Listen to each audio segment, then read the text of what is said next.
चलिए फंक्शंस के बारे में हम लोग जानेंगे, फलन क्या होता है इस चीज को समझेंगे। देखिए यदि कोई दो सेट दिया है, कई गो सेट दिया है, दो गो सेट। रिलेशन में और फंक्शन में बहुत अंतर है। फंक्शन में क्या है और रिलेशन में क्या है ये आप दोनों समझ लीजिएगा। जैसे ही हम फंक्शन बताएंगे धीरे धीरे सारा बात क्लियर होते जाएगा। देखिएगा फंक्शन में क्या होता है कि दो गो नॉन एम्प्टी सेट होता है। कई गो? दो गो क्या होता है? Non empty set. Non empty का मतलब खाली नहीं होता है। जैसे बोर्ड पर ध्यान से देखेंगे, अच्छा से देखेंगे, एक एग्जांपल में पूरा क्लियर हो जाएगा। ये रहा सेट ए, ये क्या रहा बोली ना, और ये क्या रहा सेट बी। खूब अच्छा से एग्जांपल से समझना है। कोई दो गो सेट दिया है, देखते चलिएगा। इसमें दिया है 1 2 3, इसमें दिया है 2 4 6 8। क्वेश्चन में दिया है, थोड़ा दिमाग अस्थिर करके देखेंगे। क्वेश्चन में दिया है, देख लीजिएगा कि ए सेट है, ये सेट ए है और ये सेट बी है। इसमें कोई फंक्शन एफ है। इसमें कौन फंक्शन है? एफ। इसको पढ़ेंगे F is a function from A to B. क्या पढ़ेंगे? F is a function from A to B. मतलब एफ कोई फंक्शन है जो ए से कहां जा रहा है? बी की तरफ। ए से कहां जा रहा है? ए से कहां जा रहा है? तब देखिए इसमें कुछ कॉन्सेप्ट है। इसमें होता क्या है कि सेट ए का जितना एलिमेंट्स है वो सेट बी के यूनिक एलिमेंट से कनेक्टेड होगा। किससे कनेक्टेड होगा? यूनिक माने एक और गो से कनेक्टेड होगा। ये नहीं कि एक गो एलिमेंट्स तीन गो से कनेक्ट हो जाएगा, दो गो से कनेक्ट हो जाएगा, ऐसा संभव इसमें नहीं है। एक गो का एक ही इमेज बनेगा। और दूसरा कंडीशन है कि सेट बी में कभी कोई एलिमेंट्स खाली नहीं बचेगा। सुन लीजिए, 2 मिनट सुनना है, उसके बाद खाली क्वेश्चन बनाना है। देख लीजिएगा, पहले सेट में कभी कोई एलिमेंट्स खाली नहीं बचेगा। यदि डोमेन में कोई एलिमेंट्स खाली बच गया तो फंक्शन नहीं होगा। जबकि रिलेशन में आप देखते थे कि डोमेन में खूब खाली बचता था कि नहीं?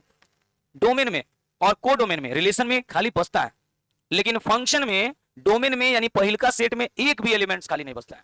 यदि खाली बच गया तो फंक्शन नहीं होगा। जैसे देख लीजिए, एग्जांपल से क्लियर करेंगे इसको। जैसे मान लिया 1 का कनेक्शन है 2 से, 2 का 4 से, 3 का 6 से। यदि ऐसे दिया है, पूछा जाए कि फंक्शन है कि नहीं, तो बोलेंगे यस ये फंक्शन है। सेट बी में कितना भी खाली हो सकता है। सेट बी में खाली नहीं रहेगा तो कोई दिक्कत का बात नहीं है। सेट बी में खाली नहीं भी रहेगा तो भी कोई दिक्कत का बात इसमें नहीं है। सेट बी में याद रखिएगा, हो गया? हाँ याद रखेंगे, सेट बी में जो एलिमेंट्स है खाली रहे खाली नहीं रहे कोई दिक्कत नहीं, लेकिन सेट ए में कभी कोई एलिमेंट्स खाली नहीं रहेगा। थोड़ा और आगे बढ़िए, ये फंक्शन होगा कि नहीं? होगा। दूसरा एग्जांपल, कोई लिखेगा नहीं, खाली बातों को समझना है, धीरे धीरे सब क्लियर हो जाएगा। दूसरा एग्जांपल के पास आइए। दूसरा एग्जांपल कहता है कि यदि कोई आपको फंक्शन दिया जाए और इस फंक्शन में सेट ए में कोई एलिमेंट्स खाली नहीं रहे, सेट बी में खाली कर दिया जाए, जैसे 8 खाली हो जाए चाहे 10 खाली हो जाए, तो फंक्शन होगा कि नहीं? देखिए सेट बी में कितना भी खाली रहेगा कोई तकलीफ नहीं, फंक्शन हो जाएगा। किसी को छापना नहीं है, समझना है। ये एक ही एग्जांपल को हम कई तरीका से घुमा देंगे। ये भी फंक्शन होगा क्योंकि सेट ए में कोई खाली नहीं है, सब एक और से कनेक्टेड है। ये भी होगा क्योंकि सेट बी में खाली है, सेट ए में खाली। गुड। अब आइए हम बात करेंगे तीसरा एग्जांपल पे। तीसरा जो एग्जांपल है बहुत ही खतरनाक टाइप का एग्जांपल है, इसको थोड़ा दिमाग में बैठाना पड़ेगा। देखिए तीसरा जो एग्जांपल है, तीसरा नंबर, इसमें दिया हुआ है यहाँ पर 4। बोलिए फंक्शन होगा कि नहीं? फंक्शन का कहानी ये है कि सेट ए में एक भी खाली नहीं बचेगा। यदि खाली बच गया तो आपका फंक्शन क्रॉस कर जाएगा, ये फंक्शन ही नहीं होगा। ये फंक्शन क्यों नहीं होगा? क्योंकि सेट ए में एलिमेंट्स खाली है। यदि आप कहीं जाते हैं, जैसे कोई खेत है उसमें आप बीज डालते हैं तो फल उगेगा कि नहीं उगेगा? 100 गो दाना डालें तो एक आध गो उगेगा कि नहीं? वही चीज है यहाँ पर। आप यहाँ पे वैल्यू पुटिंग किए तो इसका रिजल्ट तय है कि आएगा। आप किसी मिरर के पास जब खड़ा होइएगा तो आपका फोटो बनेगा कि नहीं? आईना के सामने खड़ा होइएगा तो आपका फोटो बनेगा कि नहीं बनेगा? वही बात है, आप किसी आईना के सामने खड़े हैं तो आपका इमेज बनेगा, तय है कि बनेगा। यदि यहाँ नहीं बन रहा है इसका मतलब ये फंक्शन नहीं, क्वेश्चन गलत है, ये फंक्शन ही नहीं होगा। हाँ अगला देखिए, इसमें कुछ और भी है। चौथा नंबर वाले को समझिए, बहुत आनंद आएगा चौथा वाले को समझने में। आ जाओ जी, ये देखिए कहां से आ गया ये, अरे भाग। हाँ एक और है, उसको देखेंगे थोड़ा, 4-5 को एग्जाम्पल दे देंगे, सारा का सारा कंसेप्ट आपका क्लियर हो जाएगा। इसको देखिएगा, थोड़ा दिमाग अस्थिर कर लेना है, बस केवल एग्जाम्पल से ही आपका सारा बात बन जाएगा। 3 के बाद कौन आने वाला है? 4। 3 के बाद कौन आएगा? 4। देखिए कोई क्वेश्चन आपको दे दिया जाए, ठीक है, और उस क्वेश्चन का कंडीशन थोड़ा समझिए। ये तो लग रहा है बनाना पड़ेगा। अच्छा हटाइए सब, हटाओ बाबा। देख लीजिए, कहीं मान लिया कोई क्वेश्चन आपको दे दिया जाए इस हिसाब से, ठीक है, ऐसा दे दिया जाए और फिर यहां भी ऐसे दे दिया जाए, ठीक है, हो गया? हो गया? एक और ही काम कीजिए, 2 4 6 8, एक और एलिमेंट्स देते हैं, 8 देते हैं, हो गया। अब देखिए इसका कनेक्शन, देखिए इसका कनेक्शन क्या है कि एक का कनेक्शन मान लिया 3 से, हाँ अच्छा 2 से, 3 का भी कनेक्शन हो जाए 2 से, को तो कोई तकलीफ की बात इसमें नहीं है। 2 ऑब्जेक्ट का सेम इमेज हो सकता है, थोड़ा बातों पे ध्यान दीजिएगा। 2 आदमी का एक फोटो बन सकता है, लेकिन एक आदमी का दो फोटो नहीं बन सकता है।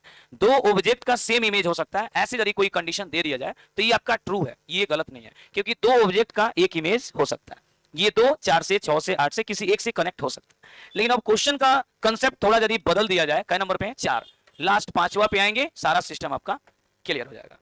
यहां देखिए एक के बाद दूसरा, ये रहा सेट ए, ये रहा सेट बी, ये रहा फंक्शन है। मान लिया कहीं कोई क्वेश्चन दिया जाए 1 2 3 2 4 6 8, ठीक है। अब एक का कनेक्शन 2 से और एक का कनेक्शन 4 से, ठीक है। 2 का 6 से, 3 का 8 से, होगा कि नहीं? क्यों नहीं होगा?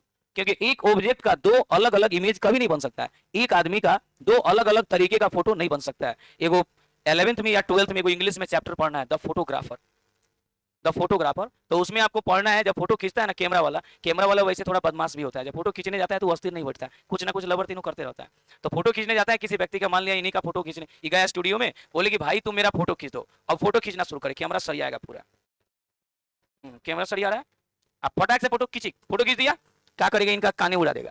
अब फोन फोटो बना रहा है, कह रहा है कि लीजिए आपका ये फोटो बन गया, लीजिए चलिए पैसा दीजिए, फोटो दिया गया, हो गया। देखिए इनको फोटो मिला, इनसे पैसा ले लिया, कह रहे हैं कि चा में मर कहानी नहीं खे, चा चलो फिर से खींचो, चलिए आइए, फिर फोटो खींचा, फिर लाया मोबाइल, साफ खींचना शुरू किया, सीधा एकदम सीधा खींची, फोटो खींचा गया।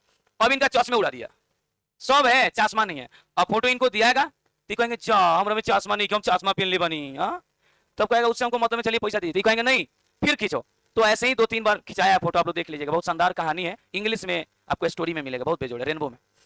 तो कहने का मतलब है उसी हिसाब से कि यहां पर यदि कोई ऑब्जेक्ट दिया गया है तो एक आदमी का एक ही फोटो बनेगा, चाहे नाक वाला बने चाहे कान वाला बने, एक ही बनेगा। ऐसा नहीं है कि एक आदमी का दो अलग अलग फोटो हो जाए। हाँ ऐसा होता है कि दो आदमी का एक ही फोटो बन सकता है, जैसे जुड़वा भाई होता है, जुड़वा